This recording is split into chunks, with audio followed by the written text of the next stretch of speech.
Hi friends, welcome back to Hindi एचू मंत्रा। आज मैं आपके सामने हिंदी उपन्यास झूठा सच यशपाल जी द्वारा लिखित झूठा सच के बारे में एक समीक्षा देना चाहती हूँ।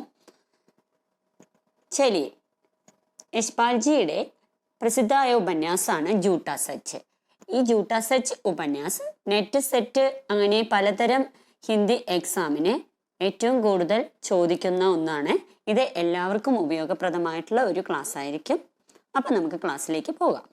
यशपाल जी राजनीतिक और साहित्यिक दोनों ही क्षेत्र में रहे हैं. यशपाल जी രാജനീതിക്കാണ്, അതുപോലെ തന്നെ സാഹിത്യകാരനും കൂടെയാണ്.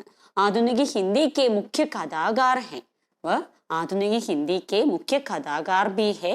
इन्होंने प्रेमचंद के यथार्थवादी परंपरा के मार्ग को जारी रखा. പ്രേംചന്ദിന്റെ യഥാർത്ഥവാദി, പ്രേംചന്ദ് ആദർശോന്മുഖ യഥാർത്ഥവാദി രചനാകാരാണ്. അതുകൊണ്ട് തന്നെ അദ്ദേഹത്തിന്റെ ആ പരമ്പര, യഥാർത്ഥവാദി പരമ്പര യശ്പാൽ ജി തൻ്റെ നോവലിലും കൊണ്ടുവന്നിട്ടുണ്ട്. इनके उपन्यास पर മാർക്സ്വാദി വിചാരധാര का प्रभाव दिखता है. അതുപോലെ തന്നെ യഥാർത്ഥവാദിനൊപ്പം തന്നെ മാർക്സ്വാദി, അദ്ദേഹം ഒരു രാജനീതികാണ്.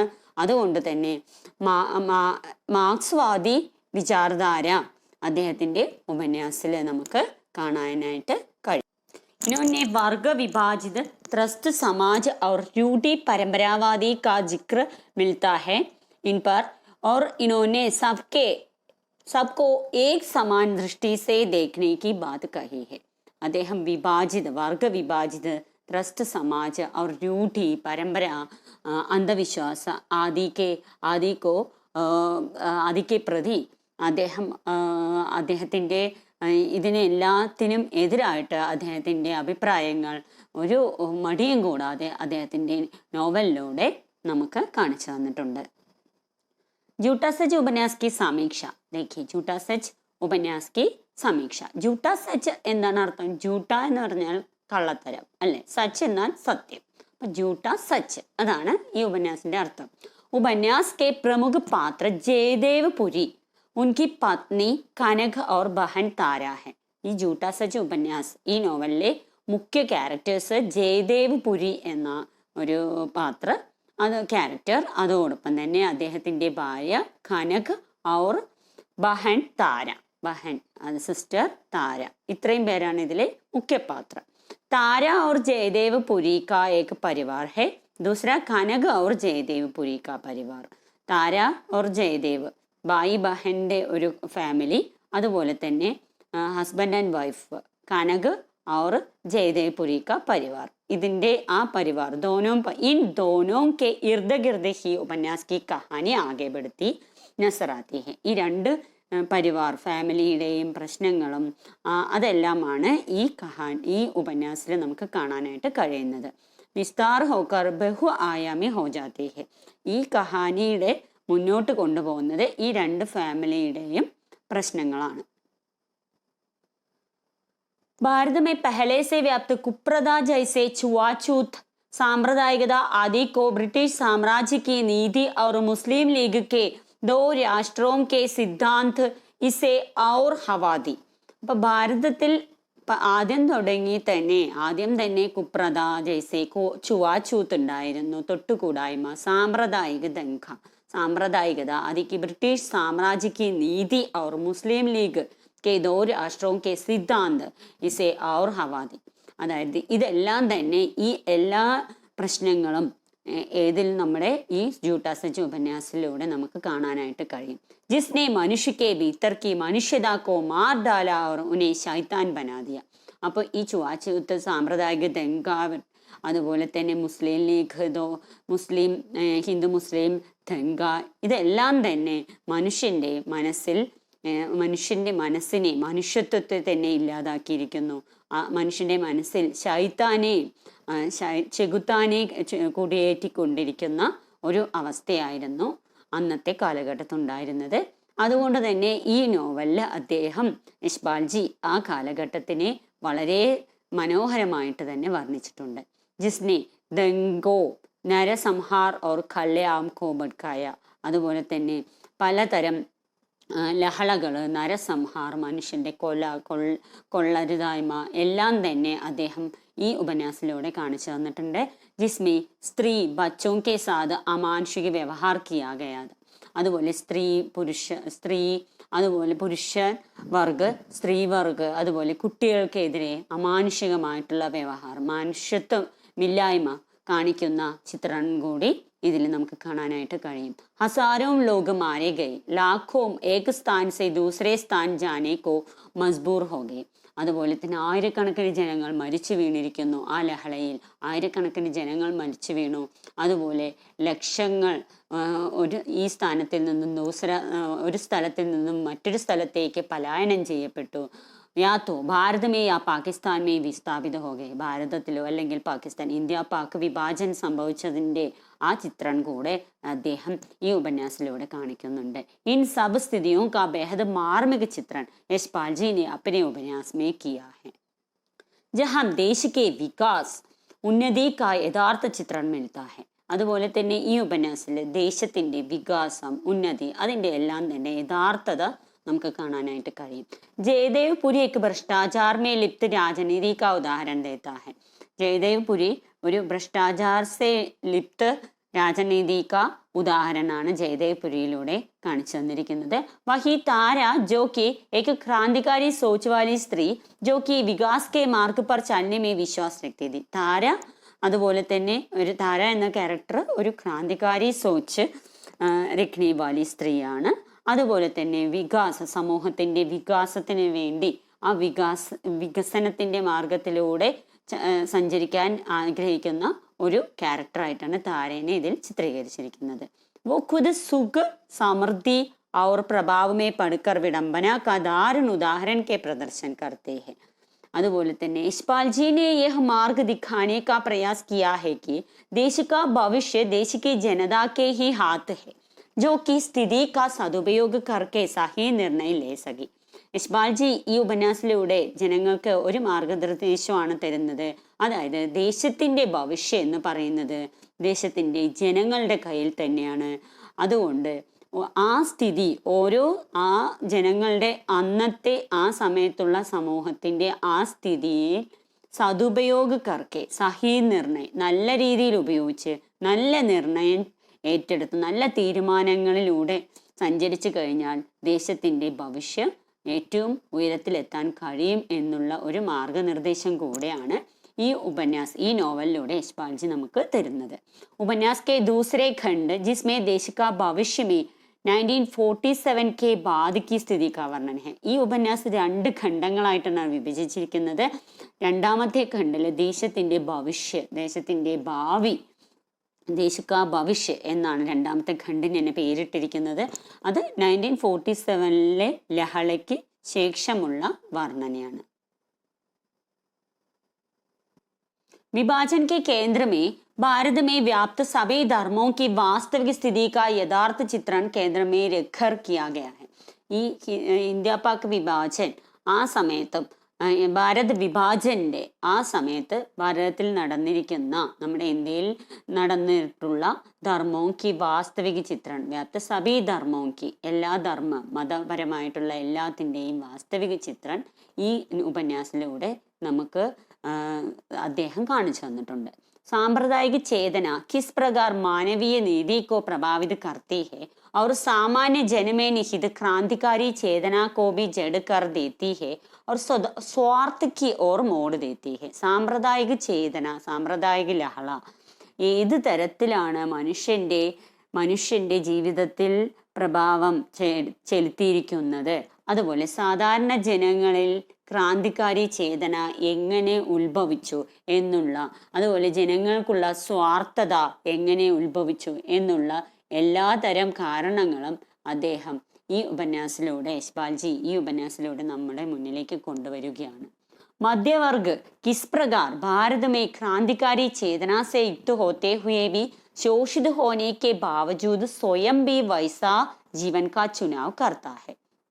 मध्यवर्गीय लोग ഏത് തരത്തിലാണ് ഭാരതം ഈ ക്രാന്തികാരി ചേതനാസെ യുക്ത ഹോത്തെ ഹുയെ ബി, ഭാരതത്തിൽ ആ സമയത്ത് ക്രാന്തികാരി ചേതനയാണ് എങ്കിലും शोषित होने के बावजूद स्वयं भी वैसा जीवन का चुनाव करता है. എത്ര തരം മധ്യവർഗ ലോക് എത്ര തരം ശോഷണങ്ങൾ അനുഭവിച്ചാലും അവർ സ്വയം ആ മധ്യവർഗീയ ലോക് ഈ ക്രാന്തിക്കാരി ഇങ്ങനെയുള്ള ജീവിതം തന്നെയാണ് സെലക്ട് ചെയ്യുന്നത്. ജയദേവ് പുരി, താര, കനക്, പണ്ഡിത് गिरधारी लाल नैयर, डॉक्टर प्राणनाथ, सूद, शीला, उर्मिला तथा सोमराज सभी मध्यवर्गीय समाज के द्योतक है. तो ഇത്രയും ക്യാരക്ടേഴ്സ് ആണ് ഈ നോവലിലുള്ളത്. ജയദേവ് പുരി, താര, കനക്, പണ്ഡിത് गिरधारी लाल नैयर, डॉक्टर प्राणनाथ, सूद, शीला, उर्मिला तथा सोमराज सभी मध्यवर्गीय समाज के पात्र हैं. सभी पात्र आर्थिक और सामाजिक संघर्ष में संघर्ष रहते हैं. എല്ലാ ക്യാരക്ടേഴ്സും ആർത്തിക രൂപത്തിലും അതുപോലെ സാമാജിക രൂപത്തിലും നോക്കിക്കഴിഞ്ഞാൽ സംഘർഷങ്ങൾ അനുഭവിക്കുന്ന ക്യാരക്ടേഴ്സാണ്. ആർത്തിക എക്കണോമിക് പരമായിട്ടും സാമാജിക പരമായിട്ടും ഒരുപാട് സംഘർഷങ്ങൾ അനുഭവിക്കുന്ന ഒരു ക്യാരക്ടേഴ്സായിട്ടാണ് ഈ ഉപന്യാസത്തിൽ ഈ ക്യാരക്ടേഴ്സിനെ കൊണ്ടുവന്നിരിക്കുന്നത്. ज्यादातर पात्र प्रेम और विवाह की समस्या के अनेक पहलुओं को समझ रखते हैं. അപ്പൊ ഇതിലെ ഏറ്റവും കൂടുതൽ ക്യാരക്ടേഴ്സ് പ്രേം ഓർ വിവാഹി സമസ്യക്ക് അനേക പഹലു എല്ലാതരം വിഭാഗങ്ങളെയും അദ്ദേഹത്തിന്റെ ഈ നോവലിൽ നമുക്ക് കാണാനായിട്ട് കഴിയും. ഇത്രേ സാരെ പാത്രോं के व्यक्तित्व को स्पष्ट रूप से चित्रित करने में सफल रहा है. അതുപോലെ തന്നെ എല്ലാ നോവലിലും ഒരു 5-6 ക്യാരക്ടേഴ്സ് തന്നെ കൂടുതൽ ഉണ്ടാവുള്ളൂ. അവരുടെ പേഴ്സണാലിറ്റി, അവരുടെ വ്യക്തിത്വമാണ് കൂടുതലായിട്ടും ആ നോവലിൽ കാണാൻ കഴിയുക. പക്ഷെ യശ്പാലിന്റെ ഈ നോവലിൽ നമുക്ക് ഇതിലെ എല്ലാ ക്യാരക്ടേഴ്സിനും അതിൻ്റെതായിട്ടുള്ള ഇമ്പോർട്ടൻസ് കൊടുത്തിട്ടുണ്ട്. അതോടൊപ്പം തന്നെ ആ ക്യാരക്ടേഴ്സിന്റെ വ്യക്തിത്വം നല്ല രീതിയിൽ ചിത്രീകരിക്കാനായിട്ട് യശ്പാൽജിനെ ഈ ഉപന്യാസത്തിലൂടെ ശ്രമിച്ചിട്ടുണ്ട്. लेखक की सोच स्त्री पात्रों के माध्यम से व्यक्त हुआ है जो कि तारा और कनक के रूप में है. ഈ ലേഖകന്റെ ചിന്തകൾ സ്ത്രീ പാത്ര നാരി പാത്രയിലൂടെയാണ് അദ്ദേഹം ജനങ്ങളുടെ മുന്നിലേക്ക് കൊണ്ടുവന്നിരിക്കുന്നത്. ആ പ്രശസ്തമായ നാരി പാത്രമായിട്ട് താരയും കനകുമാണ് ഈ ഉപന്യാസത്തിൽ വരുന്നത്. उपन्यास का उद्देश्य पाठकों के समक्ष विभाजन की त्रासदी को प्रस्तुत करने का रहा है. ഈ നോവലിന്റെ ഉദ്ദേശം തന്നെ നമ്മൾ പ്രേക്ഷകരുടെ മുന്നിൽ വിഭാജൻ കി ത്രാസതി, ഒരു വിഭാജൻ ഉണ്ടായിക്കഴിഞ്ഞാലുള്ള ആ പ്രശ്നങ്ങൾ, അതിൻ്റെ ആ വിഷമങ്ങൾ, അതിൻ്റെ ആ വേദന എന്താണ്, ആ വിഭാജന്റെ സമയത്തുള്ള പൊട്ടിത്തെറികൾ എന്തൊക്കെയാണ് എന്നുള്ളത് ഈ നോവലിലൂടെ ജനങ്ങളിലേക്ക് മുന്നിലേക്ക് കൊണ്ടുവരുവാനാണ് അദ്ദേഹം ശ്രമിച്ചത്. അതാണ് അദ്ദേഹത്തിന്റെ മുഖ്യമായിട്ടുള്ള ഉദ്ദേശം. उपन्यास की भाषा सामान्य जन की है और लोक प्रचलित बोलचाल की भाषा का उपयोग किया गया है. ഈ നോവലിലെ ഭാഷ സാധാരണ ജനകീയ ഭാഷയാണ്. അതുപോലെ തന്നെ ബോൾചാൽക്കി ഭാഷയും കൂടെ, സംസാര ഭാഷയും കൂടെ അദ്ദേഹം ഇതിൽ ഉപയോഗിച്ചിട്ടുണ്ട്. सजीवता दर्शाने के लिए लेखक पात्र अनुरूप भाषा और शब्दों का चयन किया है. അതുപോലെ തന്നെ സിംപ്ലിസിറ്റി കൊണ്ടുവരാനായിട്ട് അദ്ദേഹം ചെയ്തിരിക്കുന്നത് ഓരോ ക്യാരക്ടേഴ്സിനും അനുസരിച്ച ഭാഷയാണ് ഉപയോഗിച്ചിരിക്കുന്നത്. അതുപോലെ തന്നെ ആ ഭാഷയിലെ വാക്കുകളുടെ സെലക്ഷൻ കൂടെ അദ്ദേഹം വളരെ സരളമായിട്ട് ഉപയോഗിച്ചിട്ടുണ്ട്. ഭാരത വിഭാജൻ കി മാർമിക അഭിവ്യക്തി യശ്പാൽ കാ ജൂട്ടാ സച്ച് എന്നാണ് പറയുന്നത്. യശ്പാൽ കാ ജൂട്ടാ സച്ച് एक बड़ी परिधि का उपन्यास है. ഇതൊരു വലിയ പരിധിയിലുള്ള ഉപന്യാസമാണ്. ഇസ്കാ പെഹ്ലാ ഖണ്ഡ് മുഖ്യതഃ ലാഹോർ പർ കേന്ദ്രിത ഹെ. ആദ്യത്തെ ഖണ്ഡ് ലാഹോറുമായിട്ട് കേന്ദ്രീകരിച്ചിട്ടുള്ളതാണ്. ദൂസരാ ഖണ്ഡ് ദില്ലി, രണ്ടാമത്തേത് ദില്ലി. ഉപന്യാസ് മേ സമാജ് കെ വിഭിന്ന തബ്കോം ജാതിയും और संस्कृति के लोग है. ഈ നോവലിൽ സമൂഹത്തിലെ പലതരത്തിലുള്ള ജാതി, സംസ്കൃതി, പല വർഗത്തിലുള്ള ആളുകളുണ്ട്. इन पात्रों की सोच, जीवन दृष्टि, आपसी व्यवहार और समय एवं समाज के प्रति उनके सरोकारों में इतना अंतर है कि उनकी परिस्थिति हमें एक बड़े पूरे वैविध्यपूर्ण और सामाजिक संसार का बोध कराती है.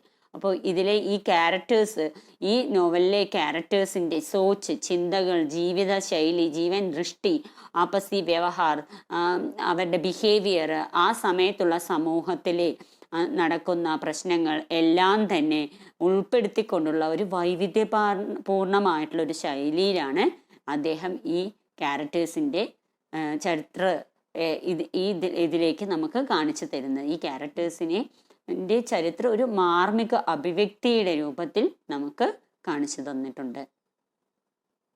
സംക്ഷേപമേ ഉപന്യാസ്, നമ്മുടെ ജൂട്ടാ സച്ചിന്റെ സംക്ഷേപം എന്താണെന്ന് നോക്കാം. ജൂട്ടാ സച്ച് की पृष्ठभूमि भारत विभाजन तथा तज्जन्य लोमहर्षक घटनाएं एवं बानव की तत्कालीन സ്ഥിതി है. അപ്പൊ ഇതിന്റെ പൃഷ്ഠഭൂമി എന്ന് പറയുന്നത്, ഇതിന്റെ മെയിൻ പ്ലാറ്റ്ഫോം എന്ന് പറയുന്നത് ഭാരത വിഭാജനാണ്.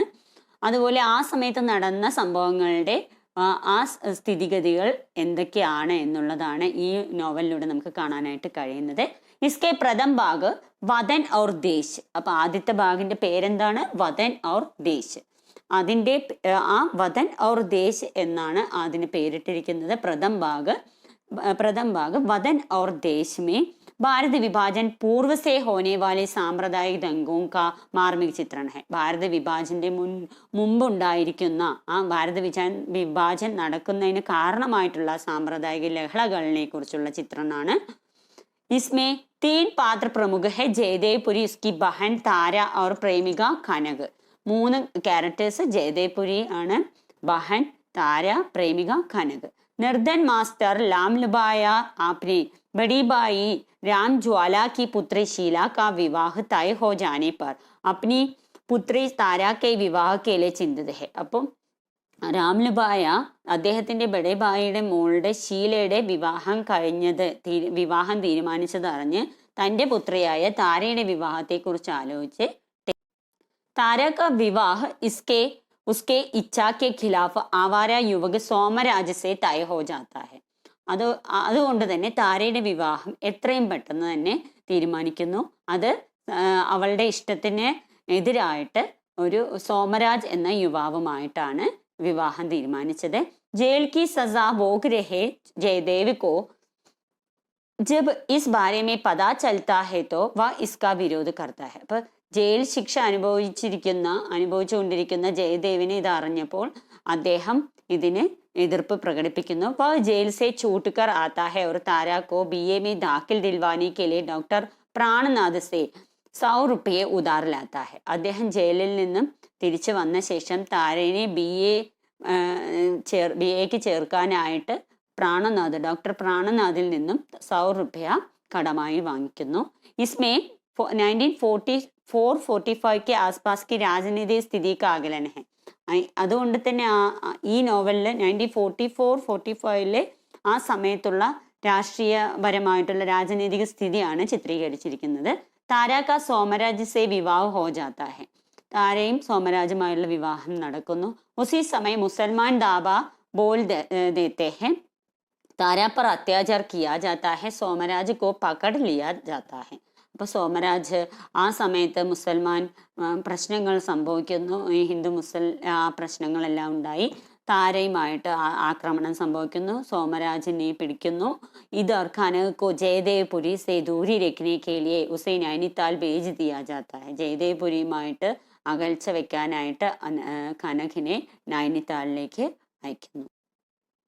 ജയദേവ് പരിവാർ की खोज में लाहौर भागता है. പരിവാർ തന്റെ ഫാമിലിനെ അന്വേഷിച്ച് ലാഹോറിലേക്ക് പോകുന്നു. ദൂസരേ ഭാഗ് ദേശ് കാ ഭവിഷ്യ മേ പൂരി പ്രേം കാ മാലിക് ബൻ ജാതാ ഹെ. ദേശ് കാ ഭവിഷ്യ, രണ്ടാമത്തെ ഭാഗിന്റെ പേരാണ് ദേശ് കാ ഭവിഷ്യ എന്ന് പറയുന്നത്. പുരി പ്രസ് കാ മാലിക് ബൻ ജാതാ ഹെ. ജയദേവ് പുരി, കോൻ ഹെ പുരി? ജയദേവ് പുരി. പ്രസ് കാ, ഒരു പ്രസിന്റെ മാലിക്കായി മാറുന്നു. കനക് ഓർ പുരി കാ വിവാഹ് ഹോ ജാതാ ഹെ. അങ്ങനെ ദില്ലിയാണ് രണ്ടാമത്തെ കേന്ദ്രീയ സ്ഥാനം. അവിടെ വെച്ച് കനക് പുരിയുടെ വിവാഹം നടക്കുന്നു. ഇതർ താരാ की ഡോക്ടർ പ്രേംനാഥ് से भेंट होती है और अंत में दोनों का विवाह हो जाता है. അതുപോലെ തന്നെ ഇവിടെ താരയും അതുപോലെ ഡോക്ടർ പ്രാണനാഥുമായിട്ടുള്ള കൂടിക്കാഴ്ച ഉണ്ടാവുന്നു. അങ്ങനെ അവർ തമ്മിലുള്ള വിവാഹം നടക്കുന്നു. ജൂട്ടാ സച്ച് മേ സ്ത്രീ ജീവൻ ഏത് രീതിയിലാണ് എന്നുള്ളതാണ് യശ്പാൽജി ഇതിലൂടെ പറയുന്നത് നോക്കാം. झूठा सच भारतीय समाज में स्त्री की नीति के संदर्भ में उसकी स्थिति का सवाल बहुत विस्तार से उड़ाता है. വളരെ വിസ്താരമായിട്ടാണ് സ്ത്രീയുടെ അവസ്ഥയെക്കുറിച്ച് ഈ ഇതിലൂടെ വർണ്ണിച്ചിരിക്കുന്നത്. विस्तारमाയിട്ട് तथा खनक और तारा सहित उनके स्तरों और वर्गों की स्त्रियों के माध्यम से स्त्री विमर्श को अपने केंद्र में रखकर चलता है. ഈ യശ്പാൽ ജി ഈ ഉപന്യാസത്തിലൂടെ കനക और താരയുടെ ക്യാരക്ടേഴ്സിന്റെ മാധ്യമത്തിലൂടെ ക്യാരക്ടേഴ്സിലൂടെ സ്ത്രീ വിമർശമാണ് നമ്മുടെ മുന്നിലേക്ക് കൊണ്ടുവന്നിരിക്കുന്നത്. इसमें तारा कनक शीलो उर्मिला जैसे नारी पात्र है. तारा कनक शीलो उर्मिला അതുപോലെ തന്നെ ताजो ताई रुखो जैसी भी नारी पात्र विद्यमान है. गिरिजा बाबी क्षणिक रूप से ही सही कथानक में आकर अपनी सहृदयता छोड़ जाती है. അപ്പോൾ താര ഇതിലെ ക്യാരക്ടേഴ്സിനെ ഒരുമിച്ച് കൊണ്ടുവന്ന് അദ്ദേഹം സഹൃദയ ഈ കഥയെ മുന്നോട്ട് കൊണ്ടുപോകാനായിട്ട് സ്ത്രീ വിമർശ നമ്മുടെ മുന്നിലേക്ക് കൊണ്ടുവരുവാനും കൂടെ ഈ ക്യാരക്ടേഴ്സിലൂടെ ശ്രമിച്ചിട്ടുണ്ട് നമ്മുടെ യശ്പാൽജി. അതുപോലെ തന്നെ ശ്യാമ 33 वर्ष की अविवाहित ईसाई युवती है. वह प्रेम में शरीर की अनिवार्य भूमिका पर बल देती है. डी से उसका संबंध है जो पहले से विवाहित और 3 बच्चों का पिता है. वही श्यामा आर्थिक दृष्टि से आत्मनिर्भर है. ഈ ശ്യാമ എന്ന ക്യാരക്ടർ 33 വയസ്സുള്ള ഒരു അവിവാഹിതയാണ്. അവർക്ക് ഈ ശരീരത്തിൻ്റെ അനിവാര്യത എന്താണ്, അതുപോലെ പ്രേമത്തിൽ ശരീരത്തിന് എത്രത്തോളം അനിവാര്യതയുണ്ട്, അങ്ങനെയുള്ള ഒരു ചിന്താഗതിയും, അതുപോലെ അവർ ആർത്തിക ദൃഷ്ടിസെ ആത്മനിർഭറാണ്. സ്വന്തം കാര്യം എക്കണോമിക്കലി സ്വന്തം കാര്യം നോക്കുന്ന ഒരു വ്യക്തി കൂടെയാണ്. അതുകൊണ്ട് തന്നെ അവർ വിവാഹിതനായിട്ടുള്ള ഒരു വ്യക്തിയും 3 കുട്ടികളുടെ അച്ഛനുമായിട്ടുള്ള ഒരാളെ ആയിട്ടുള്ള ബന്ധം സ്ഥാപിക്കുന്നു. लेकिन भावात्मक दृष्टि से बहुत खाली और आखिरी यहाँ तक कि उपन्यास झूठा सच की नायिका का प्रश्न केवल 2 नारी पात्रों पर जाकर अड़कती है. അപ്പോൾ ഈ ശ്യാമയല്ല ഇതിലെ മുഖ്യ പാത്രമായിട്ട് വരുന്നതെങ്കിലും ജൂട്ടാ സച്ച് ഉപന്യാസത്തിലെ 2 നാരി പാത്രമാണ് ഇമ്പോർട്ടൻ്റ് ആയിട്ട് നമുക്ക് പറയാനായിട്ടുള്ളത്, താര और കനക. इसमें जयदेव पुरी, डॉक्टर प्राणनाथ, नरोत्तम, नैयर आदि कई पुरुष पात्र भी है. जयदेव पुरी को कहानी का नायक माना जाता है. ഈ കഹാനിയുടെ നായകമായിട്ട് ജയദേവ് പുരിനെ ആണ് കാണുന്നത്. അപ്പോൾ ഇതിലെ സ്ത്രീ ക്യാരക്ടേഴ്സ് ഓരോരുത്തരും ഓരോ രീതിയിലുള്ള ക്യാരക്ടേഴ്സാണ്. ആ പല ദൃഷ്ടിയിൽ നോക്കിക്കഴിഞ്ഞാൽ പല രീതിയിലുള്ള ക്യാരക്ടേഴ്സിനെയാണ് സ്ത്രീ ക്യാരക്ടേഴ്സിനെ നാരി വിമർശ എന്നുള്ള സ്ത്രീ വിമർശ എന്നുള്ള ആ രീതിയിലേക്ക് ഈ ഉപന്യാസത്തിലൂടെ അദ്ദേഹം ഒരുപാട് വിഷയങ്ങൾ അവതരിപ്പിച്ചിട്ടുണ്ട്. ജനജീവൻ സെ ജുഡി ഭാഷ. ജനജീവൻ സെ ജുഡി ഭാഷയാണ് ഈ ഉപന്യാസത്തിലൂടെ യശ്പാൽജി നമ്മുടെ മുന്നിലേക്ക് കൊണ്ടുവന്നിരിക്കുന്നത്. ഉപന്യാസ് മേ വ്യവഹാർ കി ഗയി ഭാഷ ജനജീവൻ സെ ജുഡി ഹുയി ഹെ. സാധാരണ ജനങ്ങൾ സംസാരിക്കുന്ന ഭാഷയാണ്. ഉദാഹरण के लिए उपन्यास के कुछ अंश. तारा कॉलेज के लड़कों को पढ़ाती थी. उसने अच्छे बुरे लड़के देखे थे. तारा और उसकी सहेलियां ऐसे घूरने वाले लड़कों को आपस में स्टूपिड, रूड, गलगर्जर कहकर विदृष्टि प्रकट करती थी. उनका मजाक करती थी. ये भाषा बोलचाल की भाषा लगती है. बोलचाल की ഭാഷയാണ് ഇതിലൂടെ അദ്ദേഹം കൊണ്ടുവന്നിരിക്കുന്നത്. ഇങ്ങനെയുള്ള സംസാരങ്ങളൊക്കെയാണ് ഈ ഉപന്യാസത്തിലൂടെ കൊണ്ടുവന്നിരിക്കുന്നത്. അതെല്ലാം തന്നെ ബോൾചാൽക്കി ഭാഷയാണ്. സാധാരണ സംസാരിക്കുന്ന ഭാഷയായിട്ടാണ്, സാഹിത്യക ഭാഷയായിട്ടല്ല അദ്ദേഹം ഇതിൽ ഉപയോഗിച്ചിരിക്കുന്നത്. उपन्यास का महत्व. झूठा सच उपन्यास का महत्व എന്താണെന്ന് നോക്കാം. വിഭാജൻ 20वीं सदी की सर्वाधिक महत्वपूर्ण घटना थी. അല്ലെ, 20ാം നൂറ്റാണ്ടിലെ ഏറ്റവും महत्वपूर्ण घटनाയാണ് ഈ വിഭാജൻ. इस पर विपुल मात्रा में लिखा गया.